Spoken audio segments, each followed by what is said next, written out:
In this video, I'll show you how to create an ebook in Canva. Creating an ebook in Canva is super easy and lets you design a professional, visually appealing publication, even if you're not a designer. Once you're on your Canva homepage, go to the search bar at the top and type ebook. You'll see lots of ready-made ebook templates appear. Some of them are free and some are for Canva Pro users. Scroll through the options and, when you hover over any design, you'll see all the pages included in that template. So choose a free template that fits your style. Once you find one you like, click Customize this template, and this is where the fun begins.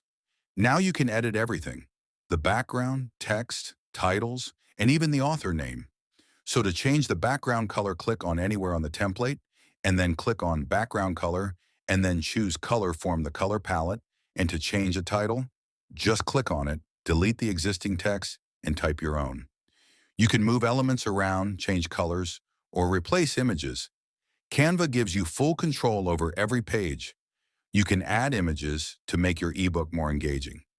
Just drag and drop photos from your Uploads or Elements tab, resize them, and position them wherever you like on the page. If you like the original layout better, you can always go back to it, just like undoing any change. To add more chapters, copy and paste existing text sections, and update the chapter numbers and names. Now scroll down to the content pages. Here you can edit the text, change backgrounds, and adjust colors to match your theme. To add a new page, click the Add page. Once everything looks good, click Share Arrow Download. And that's it.